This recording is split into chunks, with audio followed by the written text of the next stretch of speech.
بسم اللہ الرحمن الرحیم۔ السلام علیکم رحمۃ اللہ وبرکاتہ۔ اگر آپ پہلی مرتبہ ہمارے لائے ہیں پلیز سبسکرائب کر لیجیے۔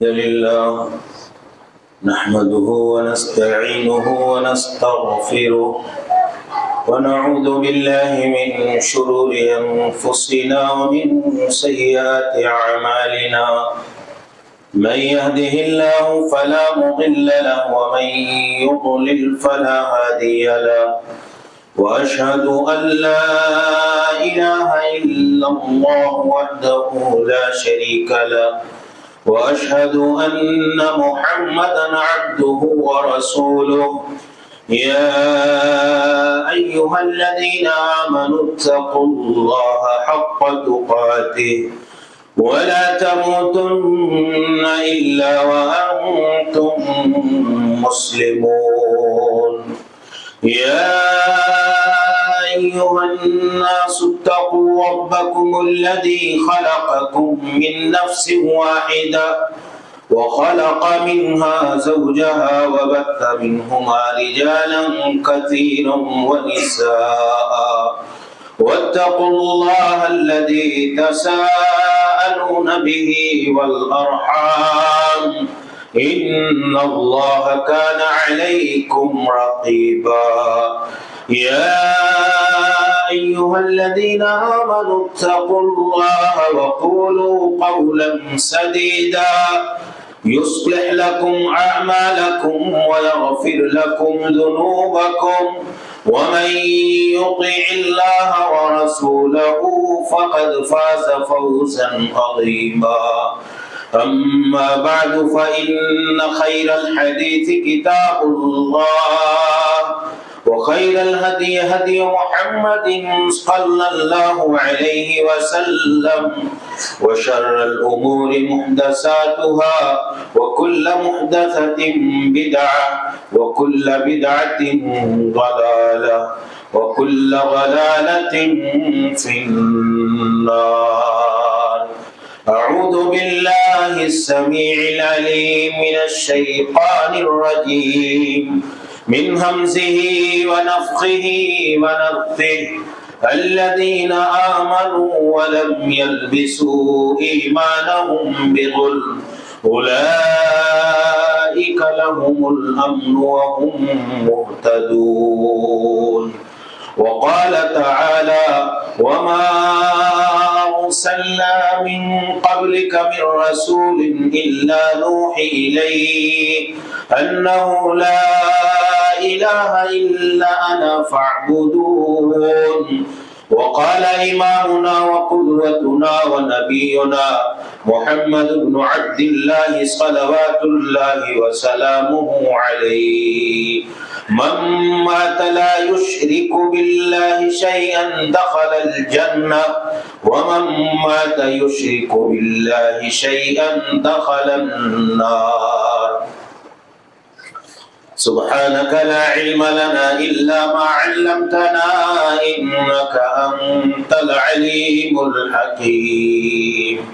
رب اشرح لي صدري ويسر لي أمري واحلل عقدة من لساني يفقهوا قولي۔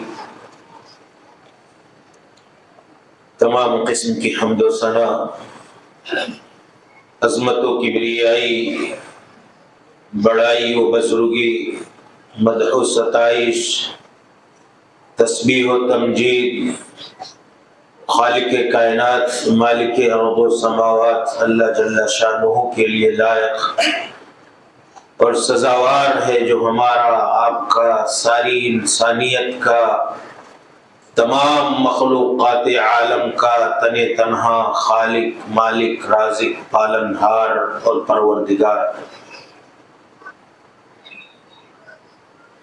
جس الہ العالمین نے ہم کو، آپ کو، سارے انسانوں کو اپنی عبادت، اپنی بندگی، اپنے احکام اور اوامر کی پابندی کے لیے پیدا کیا ہے۔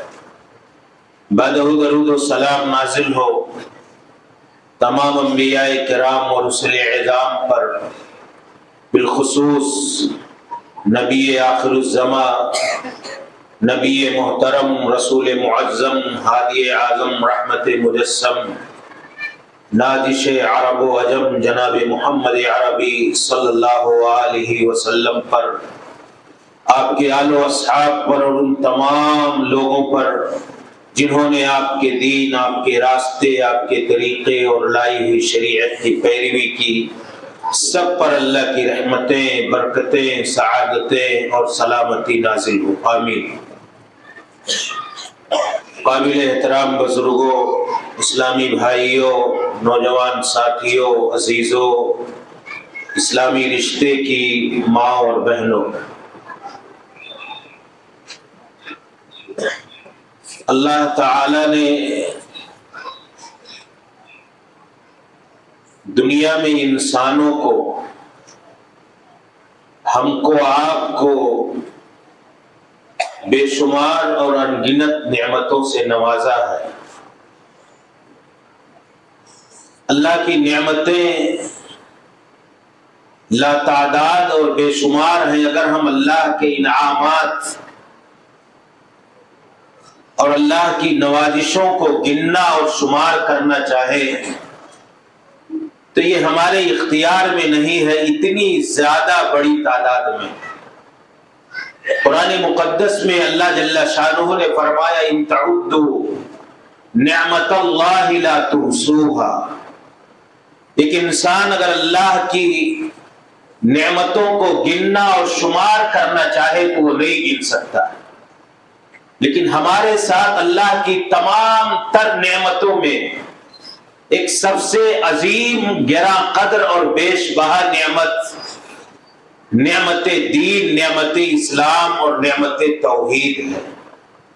اللہ تعالیٰ نے بے شمار نعمتیں دی ہیں، لیکن سب سے عظیم نعمت جو ہے، سب سے گراں قدر نعمت جو ہے، سب سے بڑی نعمت جو ہے، جو سب سے قابل قدر ہے، وہ ہمارے لیے اللہ کا دین دیا ہوا ہے، جو اللہ تعالیٰ نے ہمیں عطا کیا ہے، دین اسلام، ایمان اور اللہ کی خالص توحید۔ اس نعمت کی قدر کرنا یہ ہماری دینی اور ایمانی ذمہ داری ہے۔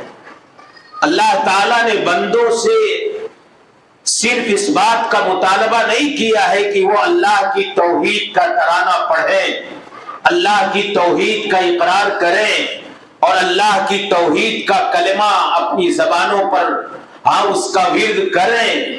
باوجود اس کے آپ انبیاء کرام علیہم الصلاۃ والتسلیم کی دعوتوں کو دیکھیں گے، اور نبی اکرم صلی اللہ علیہ وسلم کی 23 سالہ نبوت کی زندگی میں، مکہ مکرمہ کی 13 سالہ زندگی، رسول اکرم صلی اللہ علیہ وسلم کی اسی بات پہ گزری کہ لوگ اللہ کی توحید کا اقرار کرنے کے ساتھ ساتھ اللہ کی توحید کی حفاظت کریں، اللہ کی توحید کا کلمہ پڑھنے کے ساتھ ساتھ اللہ کی توحید میں کسی طرح کے شرک اور اس کی ملاوٹ اور آمیزش نہ ہونے دیں۔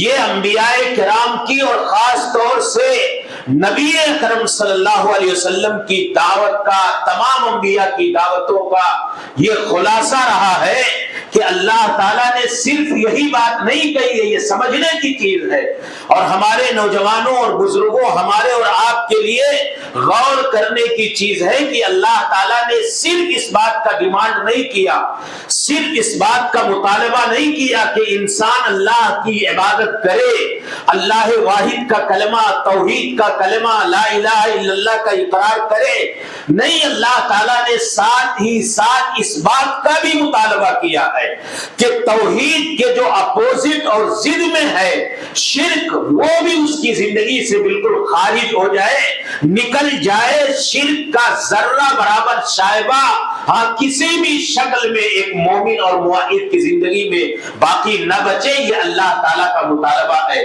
قرآن کریم میں انبیاء کرام کی دعوتوں کا خلاصہ ذکر کرتے ہوئے اللہ جل شانہ نے فرمایا کہ وَلَقَدْ بَعَثْنَا فِي كُلِّ أُمَّةٍ رَسُولًا أَنِ اعْبُدُوا اللَّهَ وَاجْتَنِبُوا الطَّاغُوتَ۔ اَنِعْبُدُوا اللَّهَ وَاجْتَنِبُوا الطَّاغُوتَ، اللہ تعالیٰ کا صرف مطلوب یہی نہیں ہے کہ ہم کلمہ توحید پڑھ لیں، توحید کے دعوے دار ہو جائیں، توحید کا اقرار کر لیں، لا الہ الا اللہ پڑھ کر کے ہم توحید پر جمے اور ڈٹے رہیں۔ نہیں، اللہ تعالیٰ یہ بھی چاہتا ہے، اور اللہ تعالیٰ کے انبیاء کرام اور رسل اعظام کی دعوتوں کا بنیادی محور و مرکز یہ بھی رہا ہے کہ جہاں اللہ واحد کے تم عبادت گزار بن کر کے زندگی گزارو، وہی ایک مومن اور موحد کی زندگی میں کسی طرح کی طاغوت اور غیر اللہ کی پرستش اور پوجا اور شرک کی کوئی شکل اور آمیزش نہ آنے پائے۔ اللہ تعالیٰ نے کہا وَلَقَدْ بَعَثْنَا فِي كُلِّ أُمَّةٍ رَسُولًا، ہم نے ہر امت، ہر قوم اور ہر جماعت میں، ہر ملت اور ہر بستی اور ہر علاقے میں ہم نے نبی بھیجا۔ ان کی دعوتوں کے دو بنیاد تھے، دو بنیادوں پر ان کی دعوتیں محیط اور مشتمل تھی۔ پہلی بات تو یہ تھی کہ اعبدوا اللہ، اللہ ہی کی عبادت کرو، اللہ ہی کی بندگی کرو، اللہ ہی کی پرستش اور پوجا کرو، اللہ واحد کے ہی عبادت گزار بن کر کے تم زندگی گزارو۔ پھر اللہ تعالیٰ نے کہا نبیوں کی دعوتوں میں یہ بات بھی بنیادی طور پر داخل تھی کہ وَاجْتَنِبُوا الطَّاغُوتَ، غیر اللہ کی پرستش سے، غیر اللہ کی پوجا سے، طاغوت کی عبادت سے، طاغوت کی بندگی سے اپنے آپ کو بچاؤ۔ دونوں چیزیں یعنی شرک آنے نہ پائے اور اللہ کی توحید میں شرک کی کوئی آمیزش اور ملاوٹ نہ ہونے پائے اور اللہ واحد کی خالص عبادت کی جائے، یہ انبیاء کرام کی دعوت تھی۔ خطبہ مسنونہ کے بعد جو آیت کریمہ میں نے پڑھی، اللہ تعالیٰ نے رسول گرامی صلی اللہ علیہ وسلم کو مخاطب کر کے کیا کہا؟ وَمَا أَرْسَلْنَا مِن قَبْلِكَ مِن رَسُولٍ إِلَّا نُوحِي إِلَيْهِ، کہا اے محمد الرسول اللہ صلی اللہ علیہ وسلم، آپ سے پیشتر، آپ سے پہلے، آپ سے قبل جتنے رسول، جتنے نبی اور پیغامبر ہم نے بھیجے، ہاں ہمارا صلی من قبلِكَ مِن رسول إِلَّا نُوحِي إِلَيْهِ، ہم نے ہر نبی کو اسی بات کی وحی اور تاکید کی، ہم نے ہر رسول اور پیغامبر کو اسی بات کی تعلیم اور تلقین کی کہ ہمیں وَمَا إِلَّا نُوحِي إِلَيْهِ أَنَّهُ لَا إِلَهَ إِلَّا أَنَا، پہلی دعوت اور پہلا پیغام اور پہلی بنیاد جو ان کی دعوتوں کی تھی کہ اللہ واحد کے علاوہ سارے معبودان باطلہ کا تم انکار کر دو، اللہ کے علاوہ تمہاری عبادتوں میں ہاں کسی اور کی شمولیت اور شراکت اور پارٹنرشپ نہ ہو، لا الہ، پہلے تم انکار کرو سارے معبودان باطلہ کا، ہاں پھر الا انا، اللہ رب العالمین نے کہا پھر میری توحید کا اقرار اور اس بات کرو۔ پہلے تو انکار ہے کلمہ توحید میں بھی، آپ غور سے دیکھیں گے، سنجیدگی سے اس کے ارکان، ہاں اس کے ارکان اور معانی اور مفاہیم پر غور کرنے کی کوشش کریں گے تو اللہ تعالیٰ نے جو کلمہ ہمیں اور آپ کو دیا ہے، اسلام کی بنیاد، اسلام کی اساس، اسلام کی روح، کلمہ توحید، بغیر توحید کے اور اس کلمے کے اسلامی اور دینی زندگی کا تصور کرنا ناممکن اور محال اور غلط ہے میرے بھائیوں۔ یہی ہماری زندگی، دینی اور اسلامی زندگی کی روح ہے، ہمارے دین اسلام کی اساس اور بنیاد ہے اللہ کی خالص توحید۔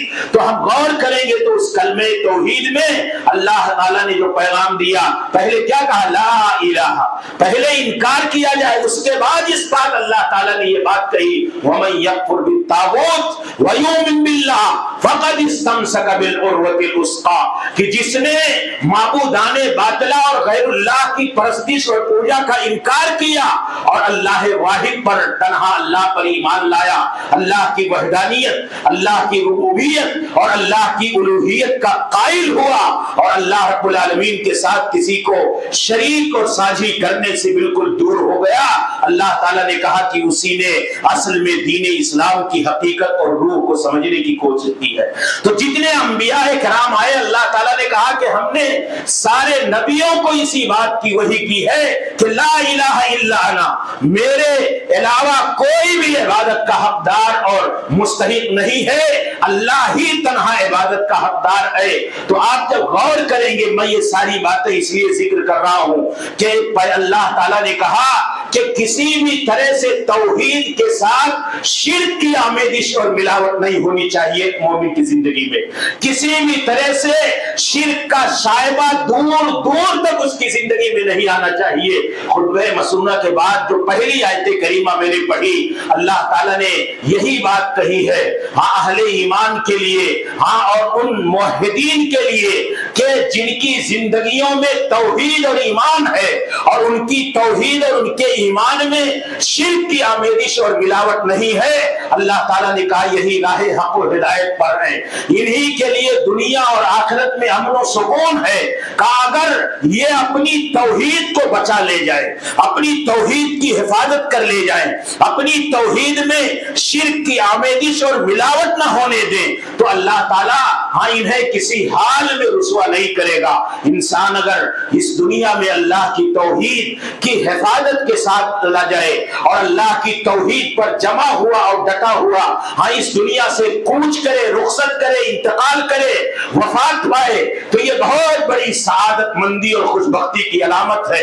رسول اکرم صلی اللہ علیہ وسلم نے کہا من کان آخر کلامہ لا الہ الا اللہ دخل الجنہ. اگر انسان اپنی زندگی کے آخری لمحے اور اپنی زندگی کی آخری سانس تا دم حیات اس نے ہاں لا الہ الا اللہ پر ہاں جمع رہا، ڈٹا رہا اور اس نے اپنے اس کلمے کے ساتھ کمپرومائز اور سمجھوتا نہیں کیا، شرک اپنی زندگی میں آنے نہیں دیا تو اللہ تعالیٰ نے اس سے ہاں اس بات کا وعدہ کیا ہے کہ اللہ تعالیٰ اسے جنت میں داخل کرے گا. تو اللہ تعالیٰ نے آیت کریمہ میں یہی بات کہی ہے کہ جو لوگ ایمان لائے الذین آمنوا، جو لوگ ایمان لائے، اللہ کی توحید کا اقرار کیا، اللہ کی توحید کا ترانہ پڑھنے لگے، اللہ کی توحید کے دعوے دار بن گئے، وَلَمْ يَلْبِسُوا إِيمَانَهُمْ بِظُلْمٍ، اور انہوں نے اپنے ایمان اپنی توحید کے ساتھ ظلم کی ملاوٹ نہیں ہونے دی، ظلم کی آمیزش نہیں ہونے دی، ظلم کو پھٹکنے نہیں دیا اپنی توحید اور اپنے ایمان کے ساتھ. تو اللہ تعالیٰ نے کہا أُولَئِكَ لَهُمُ الْأَمْنُ، انہی لوگوں کے لیے امن ہے، وَهُمْ مُهْتَدُونَ، اور یہی لوگ راہ حق و ہدایت پر ہیں، یہی لوگ اللہ کی سند ہدایت کے حقدار ٹھہرتے ہوئے اللہ کی جنت و رضوان کے مستحق لوگ ہیں. کون لوگ؟ وَلَمْ يَلْبِسُوا إِيمَانَهُمْ بِظُلْمٍ، توحید کے ساتھ اپنی توحید میں ظلم کی ملاوٹ نہیں ہونے دی. صحابہ کرام رضوان اللہ علیہم اجمعین آئے، نبی کائنات صلی اللہ علیہ وسلم سے کہا کہ اللہ کے نبی صلی اللہ علیہ وسلم کون آدمی ہے، کون شخص ہے ہاں جس کی زندگی میں ایمان و اسلام کے بعد توحید کے بعد ظلم نہ ہو؟ تو اللہ کے نبی صلی اللہ علیہ وسلم نے کہا یہاں جو اللہ تعالیٰ نے کہا ہے کہ الذین آمنوا ولم یلبسوا ایمانہم بظلم، جو ایمان لائے اور اپنے ایمان میں انہوں نے ظلم کی ملاوٹ نہیں ہونے دی. کہا کیا تم نے لقمان حکیم کا وہ قول نہیں پڑھا؟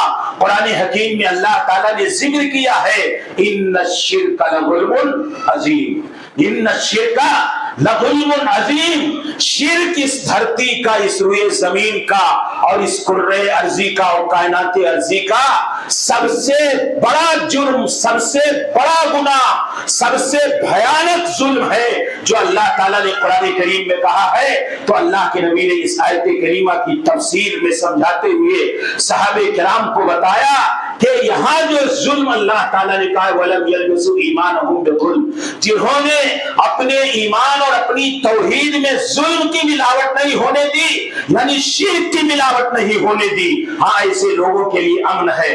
تو میرے بھائیوں اللہ تعالیٰ صرف یہی نہیں چاہتا ہے کہ ہم اپنی توحید ہاں کا اقرار کریں، توحید کے ساتھ جیے، بلکہ ہم اس بات کے لیے ہمیشہ فکر مند رہیں کہ شرک جیسی خطرناک چیز اگر وہ ہماری زندگیوں میں، اللہ کے نبی نے کہا اخفا من دبیب النمل، ہاں چونٹی کی چال سے زیادہ خفیف اور باریک ہے، ہماری زندگیوں میں داخل ہو جائے گا، ہمیں پتہ بھی نہیں چلے گا. صحابہ کرام سے جب یہ بات رسول گرامی صلی اللہ علیہ وسلم نے بیان فرمائی تو صحابہ کرام رضوان اللہ علیہ مجمعین گھبرا گئے. کہا اللہ کے نبی اتنا باریک اور خفیف ہے، اتنا معمولی ہے کہ جسے محسوس نہیں کیا جا سکتا کہ یہ شرک ہماری زندگیوں میں آ جائے، تو اللہ کے نبی ہم کیا کریں؟ تو ابو بکر صدیق رضی اللہ تعالیٰ عنہ بیان کرتے ہیں کہ رسول گرامی صلی اللہ علیہ وسلم نے یہ دعا سکھائی. کیا کہا کہ اللہم انی اعوذ بک ان اشرک بک وانا عالم واستغفرک لما لا اعلم. یہ دعا پڑھ لیا کرو کہ اللہ تعالیٰ ہاں میں پناہ چاہتا ہوں، تیری پناہ میں رہنا چاہتا ہوں اس بات سے کہ جان بوجھ کر کے مجھ سے شرک ہو جائے. واستغفرک لما لا اعلم، اگر انجانے میں غیر شعوری طور پر شرک ہماری زندگی میں آ گیا ہے تو اللہ تعالی ہم تجھ سے مغفرت کے طلبگار ہیں. یہ اللہ کے نبی صلی اللہ علیہ وسلم نے دعا سکھائی. کس کو فکر ہے اپنی توحید کی، اپنی توحید کی سلامتی اور حفاظت کے حوالے سے میرے بھائیوں یہ شرک آج ہم اس کو سیکھنے کے لیے تیار نہیں ہے. ہماری توحید جب تک سلامت نہیں رہے گی، محفوظ نہیں رہے گی، ہم توحید کی حفاظت کی فکر مندی کے ساتھ اس دنیا میں نہیں جئیں گے تو اللہ تعالی ہمیں اگر ہماری زندگیوں میں شرک آ گیا، شرک کی شکلیں آ گئی، شرک کا کوئی شائبہ آ گیا تو اللہ تعالی ہمیں جنت سے محروم کر دے گا، ہم ہدایت سے بھٹک جائیں گے. اس لیے ہمیں اپنی توحید کی سلامتی اور حفاظت کے لیے بے انتہا سنجیدہ اور فکر مند رہنا چاہیے. آپ دیکھیں حضرت ابراہیم علیہ الصلوۃ والتسلیم کو کیا دعا مانگتے تھے اللہ تعالیٰ سے کہ وجنبنی وبنی ان نعبد الاصنام، وجنبنی وبنی ان نعبد الاصنام، کہ اللہ مجھے امام الموحدین ہیں جنہوں نے اللہ کی توحید کے لیے سارے مسائل، سارے مشکلات، سارے مسائل، ساری پریشانیاں، ساری آزمائشیں جھیلی. جھیلنے کے بعد حضرت ابراہیم علیہ السلام اتنے سنجیدہ ہیں، اتنے فکر مند ہیں کہ اللہ کی توحید کی دعوت کی خاطر ظلم و جبر کی ساری شکلیں جھیل رہے ہیں، برداشت کر رہے ہیں، باوجود اس کے اپنی توحید اور اپنی نسلوں کی توحید کے حوالے سے اتنے سنجیدہ اور فکر مند ہیں کہ اللہ تعالیٰ سے سورہ ابراہیم پڑھیے، بار بار اللہ تعالیٰ سے دعا مانگتے تھے. کیا کہتے تھے کہ اللہ مجھے بچا لے، میرے بیٹوں کو بچا لے، میری ذریت کو بچا لے، میرے خاندان والوں کو بچا لے. کس بات سے؟ ان نعبد الاصنام کی، ہم بتوں کی پوجا کریں، ہماری زندگیوں میں کہیں شرک نہ آ جائے. تو میرے بھائیوں ایک موحد کی یہ بھی ذمہ داری ہے کہ وہ توحید کا اقرار تو کرے، توحید کا دعویٰ تو کرے، توحید پر جمع اور ڈٹا تو رہے، لیکن توحید کے اپوزٹ اور توحید کی ضد شرک کو جانے، شرک کو سمجھے، شرک کی شکلوں کو جانے. جب تک وہ شرک جانے گا نہیں، شرک کی شکلوں کو نہیں جانے گا تو اپنی توحید کو شرک سے محفوظ نہیں کر پائے گا. ایک یہودی آیا اور کہا کہ اللہ کے نبی صلی اللہ علیہ وسلم سے کہ تم لوگ شرک کرتے ہو، شرکیہ جملہ تمہارے کلمات میں ہوتا ہے. تو کہا کیا ہے بتائیے. گھبرا گئے صحابہ کرام. کہا بولتے ہو تو کہتے ہو ورب الکعبہ، قسم کھانا چاہیے تو کیا بولنا چاہیے؟ ورب الکعبہ. لیکن کہہ دیتے ہو الکعبہ اور کہتے ہو ماشاء اللہ وشیتا. کوئی آدمی کسی کے ذریعے سے کوئی کام ہو جائے تو کیا بول جاتا ہے؟ ایک معمولی شکل. آپ بتاؤ صحابہ کرام رضوان اللہ علیہم اجمعین کو یہ یہودی آ کر کے طنز کر رہا ہے. آج ہماری زندگیوں میں قسم کے حوالے سے کوئی عام آدمی موحد بنتا ہے، توحید کا دعوے دار ہوتا ہے. ہمارے نوجوان جو شرک نہیں جانتے، جو اس بات کو نہیں جانتے کہ من حلف بغیر اللہ فقد اشرک، جس نے غیر اللہ کی قسم کھائی اس نے شرک کیا. وہ ماں کی قسم، باپ کی قسم، فلاں کی قسم، دھماکہ کی قسم، یہ ساری چیزیں اس کی زندگیوں میں عام ہیں. موحد بنا ہوا گھوم رہا ہے، توحید کی حفاظت کے حوالے سے سنجیدگی نہیں ہے، شرک کی شکلوں کو نہیں جانتا ہے. تو اس نے کہا کہ تم لوگ اس طرح سے بولتے ہو. یہودی نے کہا ماشاء اللہ وشیتا، یعنی تم اللہ اور اس اللہ کے ساتھ ساتھ کسی کو کسی کام میں شامل رہنے والے کو برابر کا درجہ دے دیتے ہو. تو اللہ کے نبی صلی اللہ علیہ وسلم نے کہا اس کی بات قابل غور ہے، آئندہ سے اس طرح کے جملے صحابہ کرام استعمال نہ کریں، بلکہ کہیں ماشاء اللہ ثم شئتا. پہلے اللہ نے چاہا، اللہ کی مشیت مقدم ہے، اللہ ہی کی مشیت پر سب کچھ ہے، پھر آپ کی چاہت بھی اس میں داخل ہے. آپ نے جو کیا واو کا لفظ استعمال نہ کریں کہ اللہ کو اور کسی انسان کی چاہت اور انسان اور اللہ کی مشیت کو برابر اور یکساں قرار دے دے۔ ایک صحابی خطبہ دے رہے تھے، خطبے کے دوران انہوں نے کہا کہ جس نے اللہ اور اس کے رسول کی اطاعت کی وہ کامیاب ہو گیا۔ من اطاع اللہ و رسولہ فقد نجا۔ جس نے اللہ اور اس کے رسول کی اطاعت کی وہ کامیاب ہو گیا۔ کہا ومن یعصیہما، اور کہا کہ جس نے فقد غوا، کہا کہ جس نے ان کی مخالفت کی وہ گمراہ ہو گیا۔ یعصیہما، اللہ اور اس کے رسول کے ساتھ انہوں نے کہا ومن یعصیہما، جنہوں نے اللہ اور اس کے رسول، اللہ کے نبی نے کہا بئس الخطیب انت، اے اللہ کے بندے تم بڑے برے خطیب ہو، تمہارا تم خطیب بہترین نہیں ہو، تم برے خطیب ہو۔ کہا کیوں اللہ کے نبی؟ کہا یہ جو صیغہ تم نے استعمال کیا ہے ومن یعصیہما، اللہ اور اس کے رسول کو دونوں ایک ساتھ تم نے شامل کر لیا ہے۔ کہا یہ درست نہیں ہے کہ اللہ کے رسول کو اللہ کے پلہ بنا کر کے پیش کرو۔ آج دیکھو ہمارے یہاں مسجدوں میں کتبے لگے ہوئے ہوتے ہیں، ایک طرف اللہ دوسری طرف محمد، ہمارے قرآن کے مصاحف اٹھا کر کے آپ دیکھ لیجئے، ایک طرف اللہ تعالیٰ کے اسماء الحسنی اور دوسری طرف اللہ کے رسول صلی اللہ علیہ وسلم کا نام آپ کے اسماء الحسنی بنا کر کے، تو یہ کیا ہے؟ ایک طرح سے ہم پلہ ثابت کرنا، اس طرح سے یہ شرک کی میں دو ایک نمونے صرف آپ کے سامنے، اصل بات کی طرف میں آ رہا ہوں، یہ میں مثالیں دے رہا ہوں کہ آپ سمجھنے کی کوشش کریں کہ یہ شرک اس کی شکلیں کتنی باریک اور خفیف ہیں۔ سارے مظاہر کو اس خطبے کے اندر سمجھانا ممکن نہیں ہے، میں مثال دے کر کے یہ بتانا چاہتا ہوں کہ اس طرح سے ایک مومن کی زندگی میں شرک آ جاتا ہے اور مومن کو اس کا احساس بھی نہیں ہوتا اور اللہ رب العالمین کے ساتھ شریک اور ساجی بنا دیتا ہے، جو اتنا خطرناک ہے کہ اللہ تعالیٰ نے کہا ان اللہ لا یغفر ان یشرک بہ ویغفر ما دون ذلک، کہ جو اللہ کے ساتھ کسی کو شریک اور ساجی ٹھہرائے گا اللہ تعالیٰ اس کو بخشنے والا نہیں ہے، اس کی مغفرت کا کوئی امکان نہیں ہے، اللہ تعالیٰ اسے جنت تک رسائی نہیں دے گا۔ اور کہا ومن یشرک باللہ فقد حرم اللہ علیہ الجنہ، جو اللہ کے ساتھ شرک کرے گا اللہ تعالیٰ نے اس کے لیے جنت کو حرام قرار دیا، ومأواہ النار، اور اس کا ٹھکانہ جہنم ہے۔ میرے بھائیوں، ہم اہل حدیث ہوتے ہیں تو ہمارا ایمان اور یقین یہ ہے کہ توحید کے سارے ٹھیکیدار ہم ہی ہیں، ساری توحید ہماری زندگیوں میں ہے، لیکن آپ غور کریں کہ توحید کو جس انداز میں ہمیں سمجھنا چاہیے، توحید کی روح اور حقانیت کو جس انداز میں ہمیں سمجھنا چاہیے، اور توحید کے اپوزٹ اور ضد جو ہماری توحید کو متاثر کرنے والی چیزیں ہیں، شرک اور اس کی مختلف شکلیں، وہ ہماری زندگیوں میں آ جاتی ہیں اور ہمیں محسوس تک بھی نہیں ہوتا۔ اس لیے میرے بھائیوں، اگر اس دنیا سے اپنے ایمان و اسلام کی حفاظت کے ساتھ اور دین کی حفاظت کے ساتھ اور اللہ کی خالص توحید کی حفاظت کے ساتھ ہم چلے گئے، ہماری توحید میں کسی طرح کی شرک کی ملاوٹ اور آمیزش نہیں آنے پائی، اللہ کی قسم اللہ تعالی ہمیں جنت سے محروم نہیں رکھے گا۔ لیکن ہماری فکر ہونی چاہیے، سنجیدگی ہونی چاہیے، حساسیت ہونی چاہیے، ہمیں اپنی توحید کی حفاظت کے حوالے سے بے انتہا حساس اور سترک رہنا چاہیے۔